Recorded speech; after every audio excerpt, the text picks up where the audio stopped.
Kharge ji, Sonia Gandhi ji, Honorable CWC members, dear colleagues, I'd like to congratulate all of you on this occasion. We are getting a new headquarters.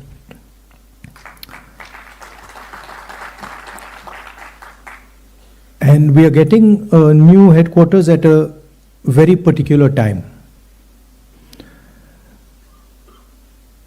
I think it's quite symbolic that yesterday, in a speech, the chief of the RSS said that India never achieved independence in 1947. He said that true independence in India was achieved when the Ram Mandir was built. This building, it is not an ordinary building. It has emerged from the soil of our country, and it has emerged as a result of the hard work and sacrifice of millions of people, and not just sacrifice prior to the freedom movement, but sacrifice until today. And there are multiple examples. There's an example, of course, of the freedom movement and the fruit of that movement, which was the Constitution, which was essentially attacked yesterday by Mr. Mohan Bhagwat when he says that the Constitution was not the symbol of our freedom. But also after that, thousands of our workers died in Punjab, thousands of our workers died in Kashmir, thousands of our workers died in the Northeast. And so this party has stood for a particular set of values. And we can see those values in this building. Unlike the Western world, which focuses on outside the self, the Indian way of thinking is about understanding the self. If you look at our great masters, they are all about understanding precisely who you are, where you come from, who you are, what your nature is. And that, the Bhagavad Gita is about that, Shiva is about that, Guru Nanak Ji is about that, Kabir is about that. All of them are asking the fundamental question, who are you? And this is really the fight that is taking place in India today. There are two visions of the self in India in conflict. One is our idea, the idea of the Constitution, and the other is the idea of the RSS. One idea says India is a union of states. We have, as we entered, I saw, we have all the national languages there, equally placed together. There is no superior language. There is no inferior language. There is no superior culture. There is no inferior culture. There is no superior community, no inferior community. They are all the same. That is written in the Constitution, and it is symbolized by this building. On the other side, there is the idea of a centralized knowledge, of a centralized understanding. Mohan Bhagwat has the audacity to inform the nation every 2 or 3 days what he thinks about the independent movement, what he thinks about the Constitution. In fact, what he has said yesterday is treason, because it is stating that the Constitution is invalid. It is stating that everything, the fight against the British was invalid, and he has the audacity to say this publicly. In any other country, he would be arrested and tried. That is the fact, right? To say that India did not get independence in 1947 is an insult to every single Indian person. And it's about time we stop listening to this nonsense that these people think they can just keep parroting out and shouting and screaming. Right? That is the crux of it. The Congress party has worked with the Indian people. It has built the success of this country. And it has built the success of this country on the foundations of the Constitution.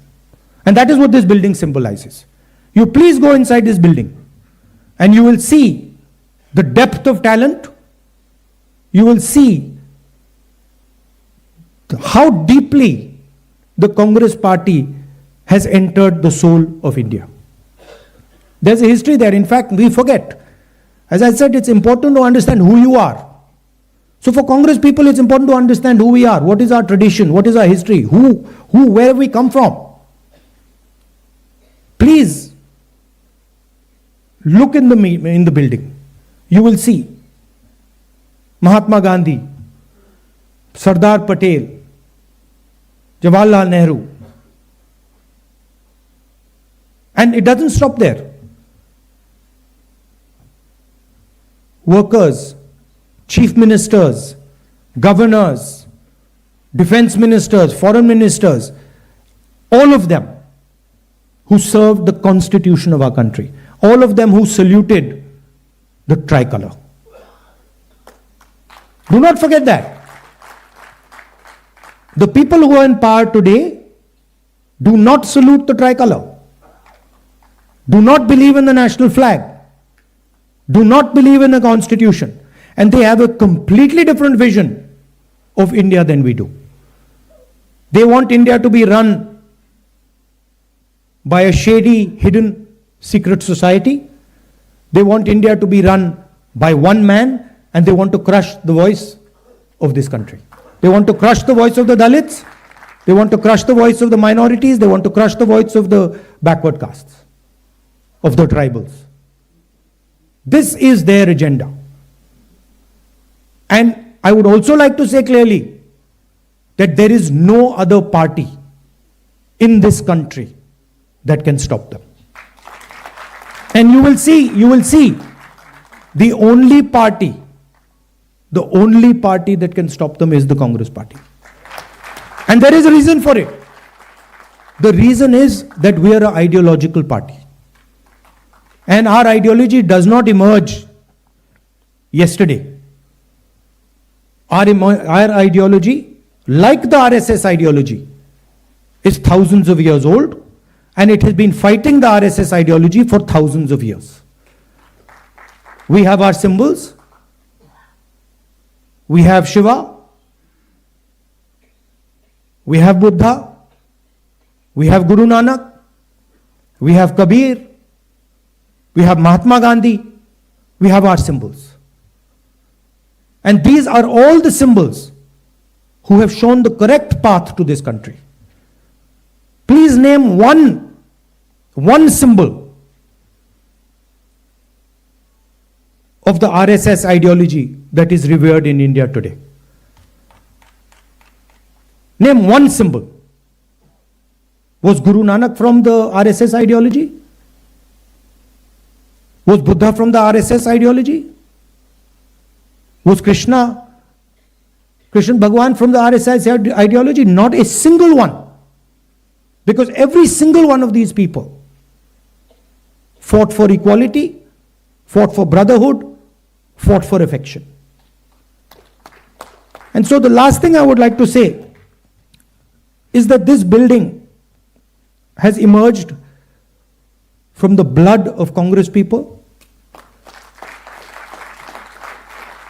And not just Mahatma Gandhi,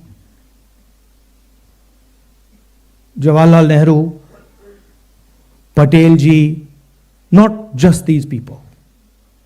It has emerged from the blood of our workers, from every single one of our leaders. That includes all of you who are today defending the idea of the Congress party.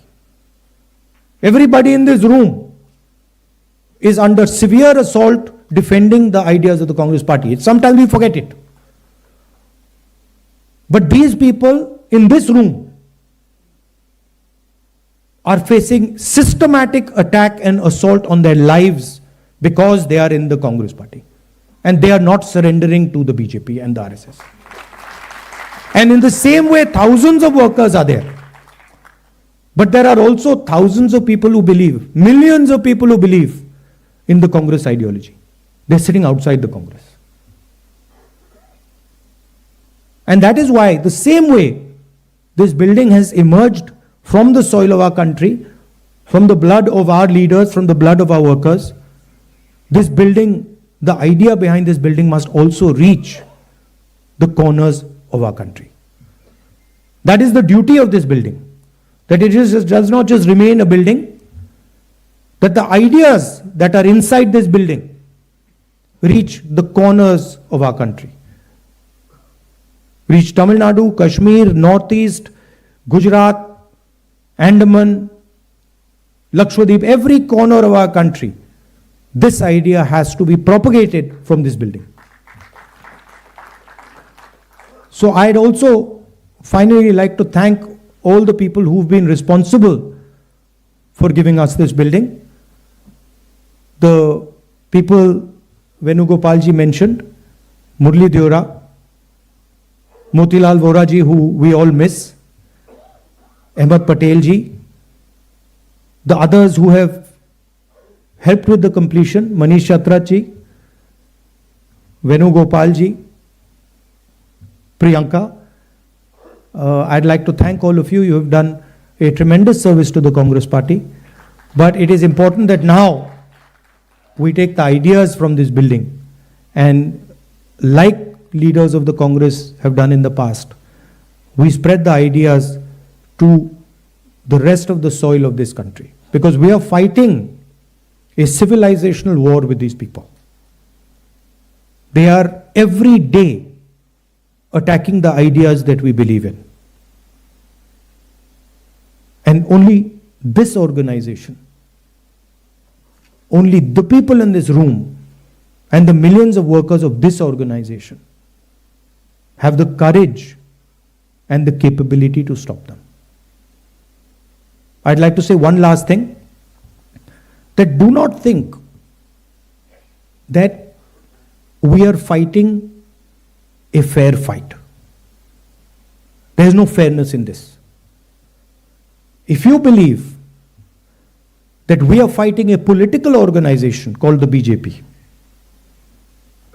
that we are fighting a political organization called the RSS, you have not understood what is going on. The BJP and the RSS have captured every single institution of our country. We are now fighting the BJP, the RSS, and the Indian state itself. In the last working committee meeting, I said very clearly that there is something wrong that has happened in the Maharashtra election. I said clearly that we are not comfortable with the way the Election Commission is holding elections. I said very clearly that the large number of new voters that have suddenly appeared, almost 1 crore new voters who have suddenly appeared between Lok Sabha and Vidhan Sabha in Maharashtra, is problematic. And I put a challenge clearly in front of the Election Commission. And I said clearly to the Election Commission through that meeting that it is your duty to make the voter list transparent to the opposition. We said clearly we want to see the voters, the names of the voters who voted in the Lok Sabha election in Maharashtra, and we want to see the name of the voters who voted, names and addresses of the voters who voted in the Vidhan Sabha election. If they were to give us that data, the problem would be solved. Because we would know for sure whether there is a problem in Maharashtra or not. But I would like to state to this meeting that the Election Commission has refused to give us that information. Now I want to ask you, why would the Election Commission refuse to give us voter lists of the Maharashtra election.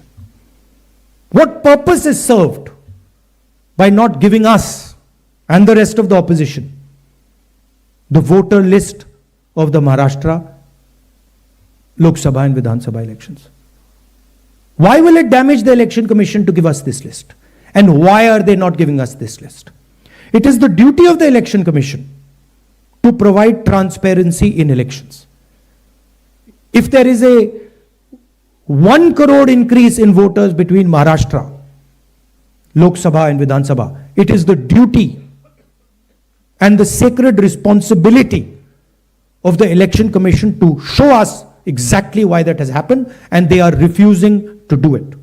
And this is something every congressman and every opposition person has to keep in mind. There is a serious problem with our election system. And we might find it very difficult to accept this, because we are the people who have put in place the election system. But we have to keep it in mind that there is a problem. And it is the duty of the Election Commission to come clean and to give us the data of the Maharashtra and the Haryana elections, to give us the data we are asking for, the opposition is asking for, in which they are refusing to give us. So that is the situation in which we are fighting. Investigative agencies which are supposed to investigate crimes are being used against opposition. They're being used against all opposition leadership. CBI, ED, all these structures.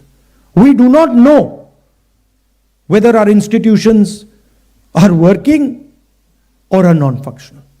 It's pretty clear the media, what the media is up to. Everybody knows. Even the people know that the media is no longer free and fair. So these are circumstances under which you're fighting this ideological battle. And I must tell you that I'm extremely proud of every single one of you. That you get up in the morning,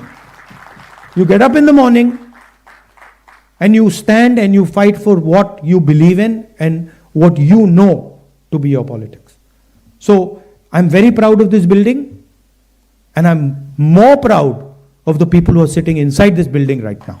Thank you very much.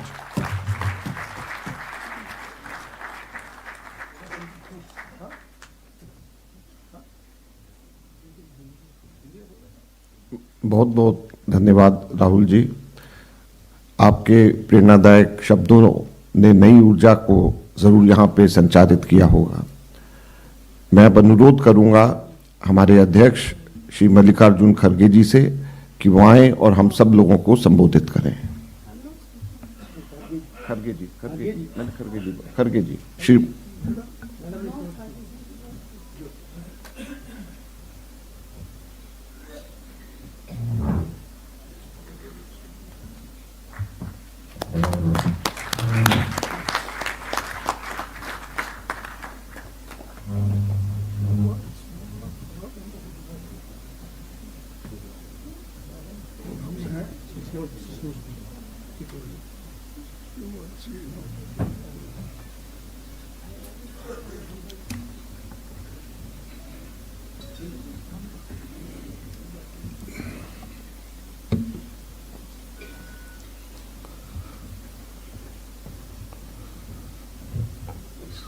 Shrimati Sonia Gandhi ji, Rahul Gandhi ji और मेरे सहयोगी और साथियों, आज मुख्यालय का उद्घाटन हमारे पार्टी के इतिहास में एक मील का पत्थर है। इंदिरा गांधी भवन नाम से कांग्रेस का स्थायी दफ्तर बनना हम सब के लिए बहुत गर्व की बात है। साथियों, ये बहुत खुशी की बात है कि ये भवन उसी इलाके में बना है जहां हमारे महान नायकों ने सोचा था 31 दिसंबर 1952 को पंडित जवाहरलाल नेहरू जी की अध्यक्षता में CWC की मीटिंग में ये बात हुई और उसके प्रोसीडिंग से मैं कोट करता हूं, उन्होंने क्या कहा था। The committee considered the question of the purchase of the site for the AICC office building. It was decided that a site for the AICC office be purchased in the Indraprastha state on the terms offered. यानी उस दिन की आवाज थी कि इसी area में Congress office बने और ये निर्णय उस वक्त जब जवाहरलाल नेहरू जी के घर में CWC की मीटिंग हुई, उसमें ये उनका इरादा था। तो मुझे खुशी है कि नेहरू जी की ख्वाहिश आज श्रीमती सोनिया गांधी जी ने पूरी की। इस मुख्यालय का शिलान्यास 28 दिसंबर 2009 को कांग्रेस के 125वें स्थापना दिवस पर सोनिया गांधी जी के नेतृत्व में हुआ था और उनकी देखरेख में भवन निर्माण का कार्य आगे बढ़ा। इसीलिए सोनिया जी से हमने अनुरोध किया कि आप उद्घाटन करें और आप यहाँ पधारे। इसी के लिए मैं आपको बहुत बहुत धन्यवाद देता हूं और मैं आपका आभारी हूं।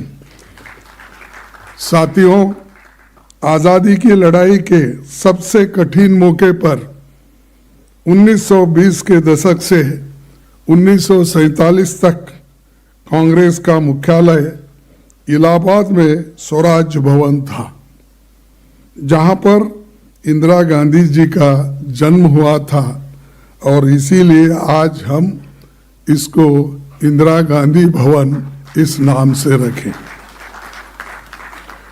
आजादी के बाद मुख्यालय इलाहाबाद से दिल्ली आया और 1969 में जंतर मंतर रोड से निकलकर फिर राजेंद्र प्रसाद रोड पर ये रहा और 1978 से अब तक 24 अकबर रोड पर हमारी ऑफिस है।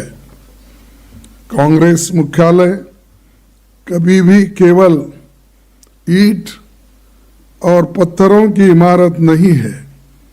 आजादी के आंदोलन के समय से ही हमारे प्रगतिशील विचारधारा और विचारों का केंद्र रहा है। इसीलिए मैं मानता हूं कि कांग्रेस मुख्यालय हमारे देश के लिए एक स्कूल ऑफ डेमोक्रेसी है और इसका हम सभी लोग आदर करते हैं। पंडित नेहरू जी ने कहा था, democracy is not only political, not only economic, but something of the mind, as everything is ultimately something of the mind. These are the words Pandit Jawaharlal Nehru ji said for democracy. पहले कांग्रेस मुख्यालय से देश की स्वाधीनता की लड़ाई लड़ी गई, फिर राष्ट्र निर्माण का काम हुआ, जिसके लिए गांधी जी, इंदिरा जी, राजीव जी समेत कई कांग्रेस जनों को अपनी शहादत देनी पड़ी। कई विभाजनकारी ताकतें जिनका आजादी की लड़ाई में कोई योगदान नहीं था, उन्होंने बाद में संविधान, तिरंगा, अशोक चक्र से लेकर समाज की प्रगति के लिए बन रहे कायदे कानून तक का विरोध किया। और जैसा कि अभी राहुल गांधी जी ने बात कही, जो लोग आज़ादी से वास्ता नहीं था या उसके लिए लड़े नहीं थे, ऐसे लोग क्या बात कर रहे हैं, आपको मालूम है, आज ही मैं पेपर में पढ़ा कि जो आरएसएस के मुख्य है भागवत, उन्होंने अपना मुंह खोला और ये कहा कि रियल आज़ादी मिली जब राम मंदिर बना और उसका उद्घाटन किया। तो सहज है कि मोदी और उन्होंने मिलके उसका उद्घाटन किए थे, इसलिए मोदी जी को आज़ादी मिली वो 2014 में, वो समझते हैं, क्योंकि 2014 में वो प्राइम मिनिस्टर बने। और आरएसएस के लोग ये समझते हैं कि जब राम मंदिर बना वही आज़ादी का दिन। ये शर्म की बात है कि हमारे को आज़ादी मिली, आपको मालूम है, सबको मालूम है, 1947 में, और मुझे आज़ादी मिली 1948 में हैदराबाद में। तो आज़ादी मिलने के बाद भी अभी उसको वो स्वीकार नहीं कर रहे, तो इसका मतलब ये है क्योंकि उनको कोई दर्द नहीं, कभी लड़े नहीं, कभी जेल में नहीं गए, इसीलिए वो उनको याद नहीं रहता। हमको याद इसलिए है कि हमारे लोग आज़ादी के लिए मरे हैं, आज़ादी के लिए ठोकरें खाए हैं, घर छोड़े हैं, इसीलिए हमको याद है, उनको याद नहीं है। इसीलिए मुझे ये कहना पड़ता है कि उनका जो स्टेटमेंट है उसको मैं कंडम करता हूँ, और ऐसी स्टेटमेंट अगर वो देते गए तो हिंदुस्तान में फिरना बड़ा मुश्किल उनको हो जाएगा। अब हमारा ये कांग्रेस मुख्यालय उन शक्तियों से लड़ाई लड़ने का केंद्र बनेगा जो संविधान और लोकतंत्र के विरुद्ध काम कर रहे हैं और जो ऐसे विचार फैला रहे हैं।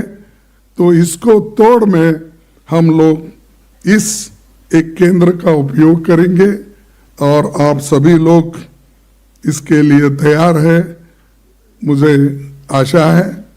तो मैं और एक बात आपके सामने रखूंगा कि 28 दिसंबर सन 1885 को डब्ल्यू.सी. बनर्जी की अध्यक्षता में मुंबई में पहले अधिवेशन से लेकर अब तक के सभी अध्यक्षों और नायकों को हम याद करना चाहिए, क्योंकि इन्होंने सभी संभाला।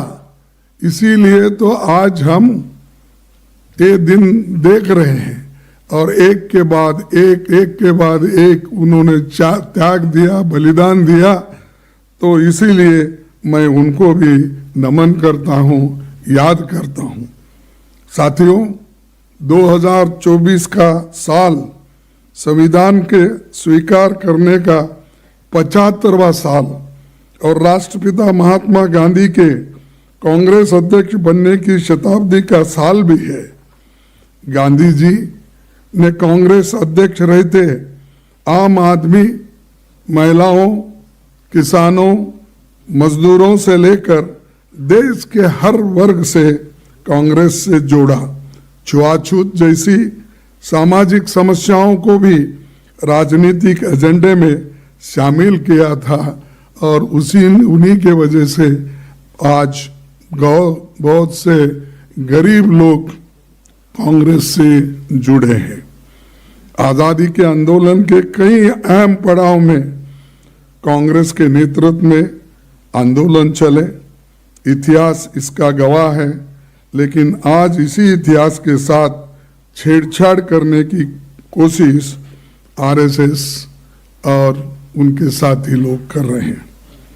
मैं इस मौके पर एक बात कहना चाहता हूं। डॉक्टर अंबेडकर जी ने एक बात बताई थी, याद दिलाना चाहता हूं। उन्होंने कहा था, वे इतिहास नहीं बना सकते जो इतिहास भूल जाते हैं। तो ये बात हमको याद रखना चाहिए। जो इतिहास भूल जाते हैं, जो काम कांग्रेस ने किया उसको अगर भूल जाते हैं, जो लोग आज़ादी हमको दिलाई अगर हम भूल जाते हैं तो आप कोई नया इतिहास बनाने वाले नहीं हैं। तो ये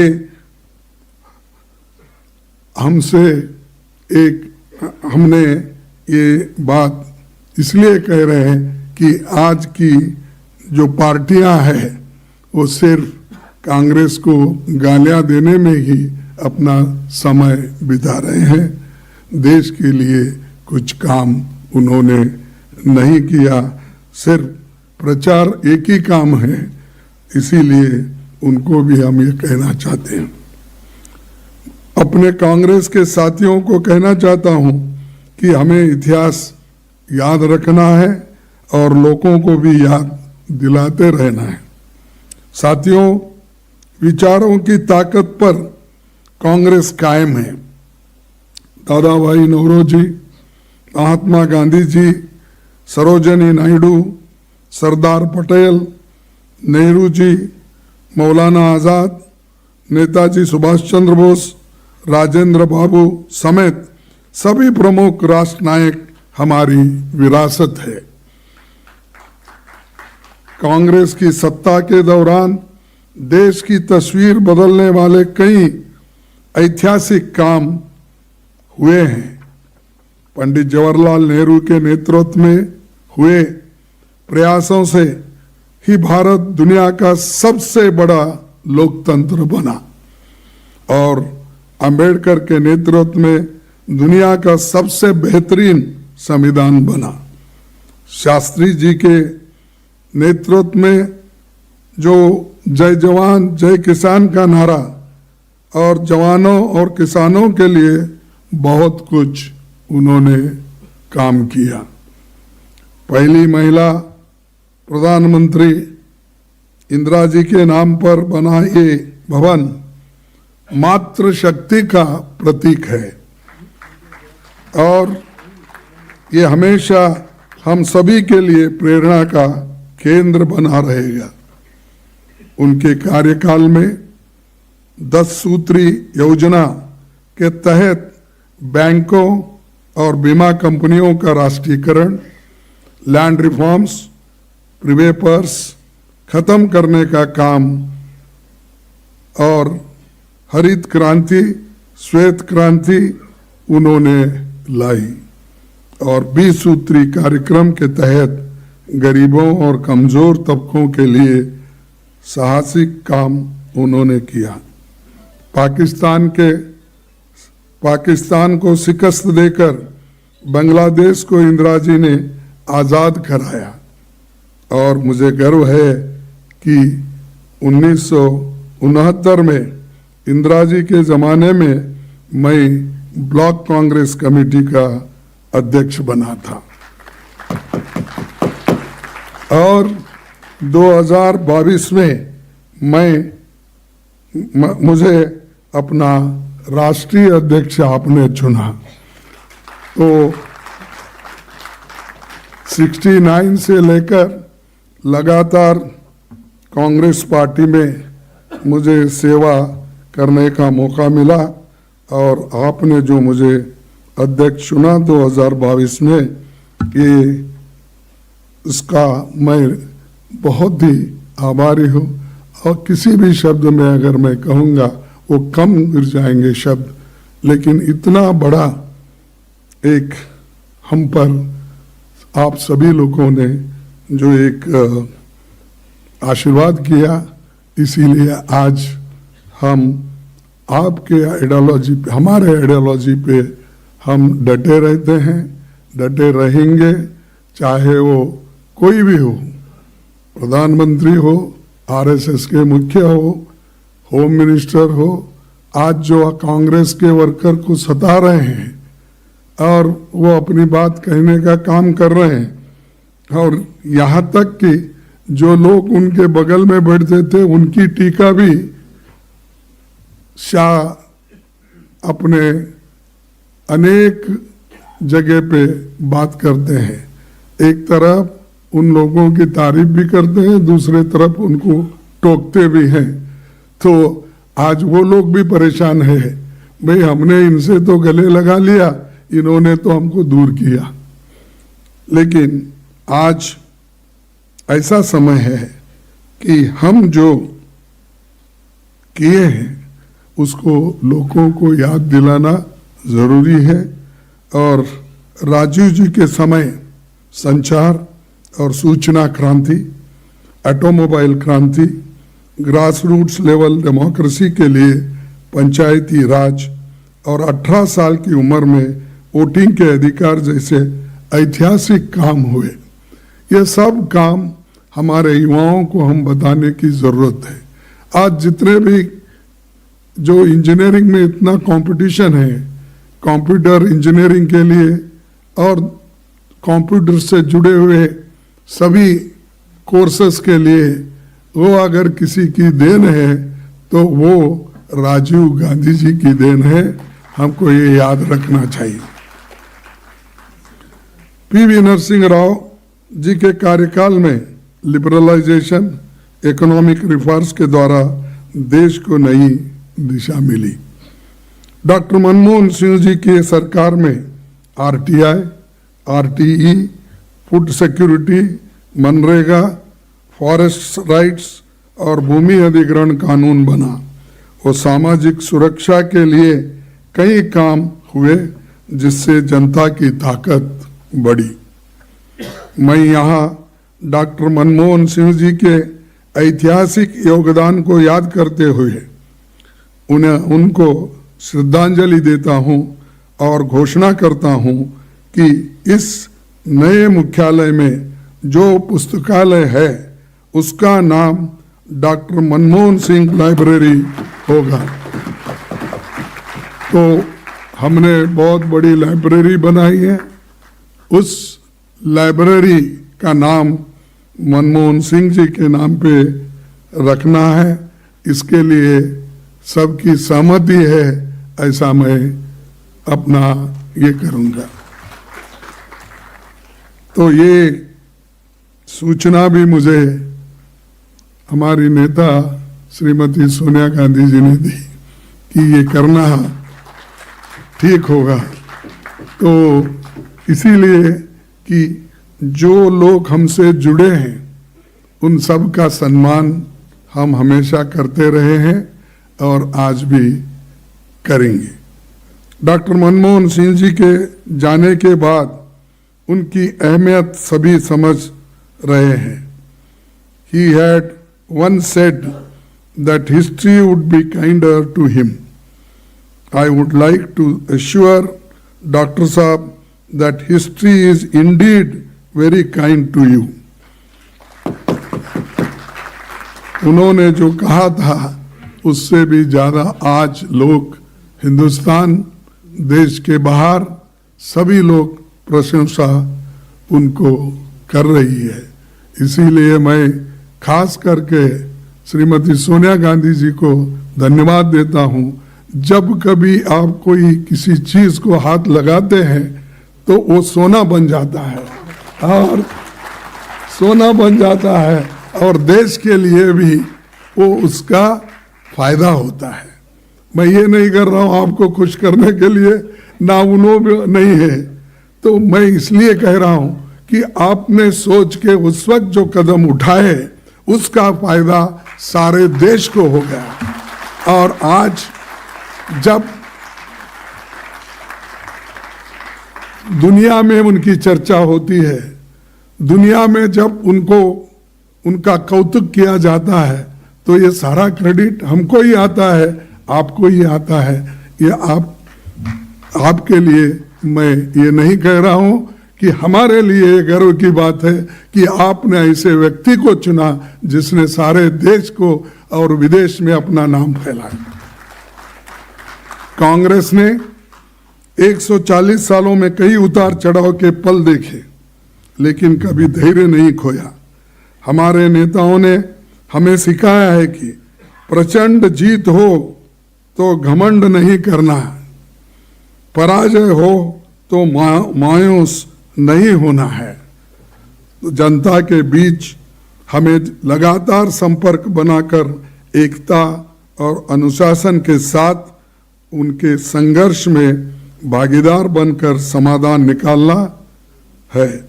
हम पर उनका विश्वास इसमें और भी बढ़ेगा।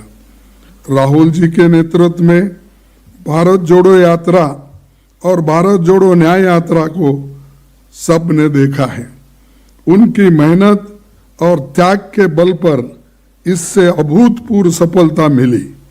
संविधान की रक्षा, जातिगत जनगणना, महंगाई, बेरोजगारी और भ्रष्टाचार से लेकर सभी बुनियादी मसलों पर पूरे देश में इसने नई ऊर्जा पैदा की और जनता में जागृति आई।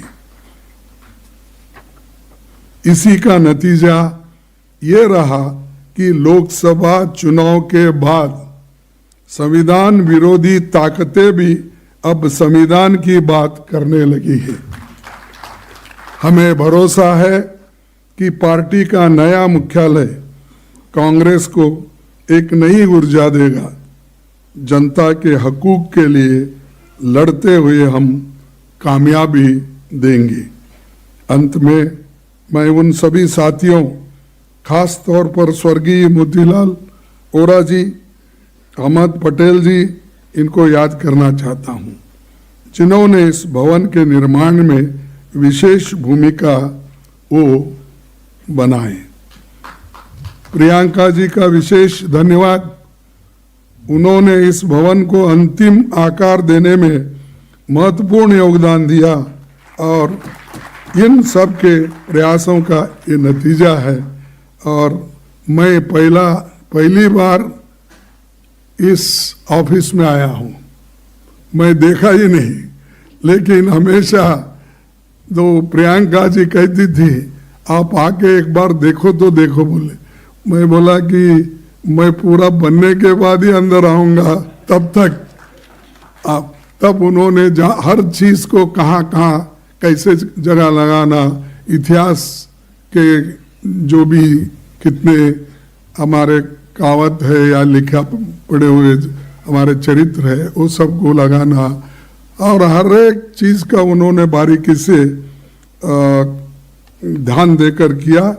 और मैं ये भी धन्यवाद देना चाहता हूँ उनके साथ जो जुड़े हुए लोग हैं, जो काम किए हैं और उनके साथ रह के उनके इंस्ट्रक्शन को बोले, उस सूचना को जिन्होंने इम्प्लीमेंट किया, उन सभी को मैं धन्यवाद देता हूं। और मनीष चतरथ और उनके साथी लोग भी ये जो बनाने में वो अपना सहकार दिए, उसके साथ मैं उनको भी धन्यवाद दूंगा जो L&T कंस्ट्रक्शन है, क्योंकि थोड़ा बाकी भी देना है भी थोड़ा, इसीलिए तो मैं L&T कंस्ट्रक्शंस, आर्किटेक्ट और निर्माण में लगे सभी श्रमिक भाई बहनों का भी धन्यवाद करता हूं, क्योंकि लेकिन उनका तो मैं ये कंपनी का तो धन्यवाद करता हूं, लेकिन कंपनी के CEO ने एक बात बताई कि 90 आवर्स काम करना चाहिए, ये इसका नहीं मानता मैं। ऐसे लोग भी है जो 90 घंटे काम करता है। अरे मजदूर 8 घंटे में काम करता है तो थक जाता है। इसीलिए पंडित जवाहरलाल नेहरू जी और डॉक्टर अंबेडकर ने ये फैक्ट्री एक्ट बनाते वक्त उन्होंने कहा था कि 8 घंटे से ज्यादा नहीं, और उसके बाद कोई 9 घंटे बोले, लेकिन इन्हों तो एकदम 12 घंटे 14 घंटे बोल रहे हैं। वो एक को छोड़ना चाहिए, लेकिन मैं कंपनी को अपना धन्यवाद देता हूं क्योंकि उन्होंने बहुत अच्छा काम करके दिया है।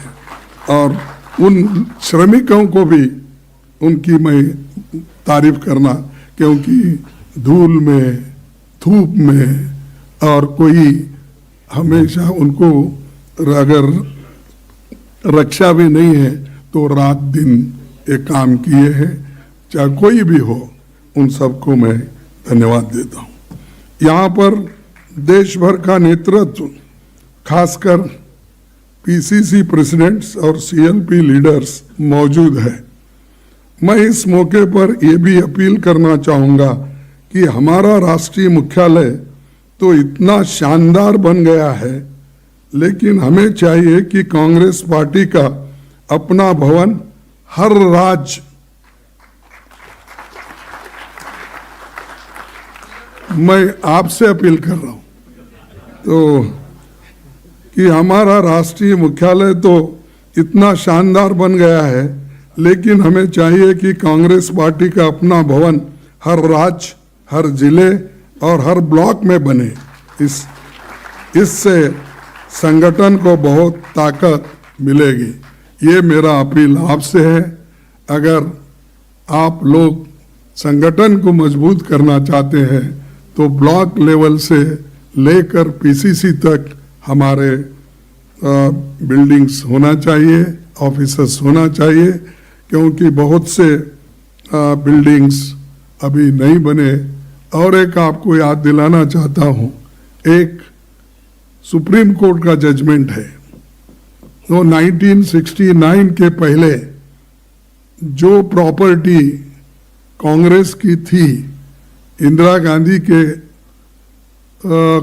अध्यक्ष बनते वक्त, तब सुप्रीम कोर्ट ने एक निर्णय दिया है कि वो सब प्रॉपर्टी कांग्रेस को देना चाहिए, हैंडओवर करना चाहिए। इसी बेसिस पे हमारे कर्नाटक में जो बिल्डिंग देवेगौड़ा के पास थी, जेडीएस के पास, तो हमने वापस ली। हमारे वहाँ के सभी नेता लोग कोशिश किए और उसके बाद आज लाखों की प्रॉपर्टी है। तो उसीलिए मैं आपसे अपील करता हूँ, जहाँ जहाँ भी पुराने 1969 से पहले जो प्रॉपर्टी कांग्रेस के नाम से थी, उसको आप कानूनी कार्रवाई करके अपने पास लीजिए, वो एक है। और दूसरा, जहाँ नहीं है, आप कृपया बिल्डिंग बनकर आप एक खुशी कांग्रेस पार्टी को दीजिए। इतना कहते हुए मैं आपको फिर एक बार धन्यवाद देता हूं और आपको बहुत बहुत शुक्रिया और जय हिंद और जय कांग्रेस।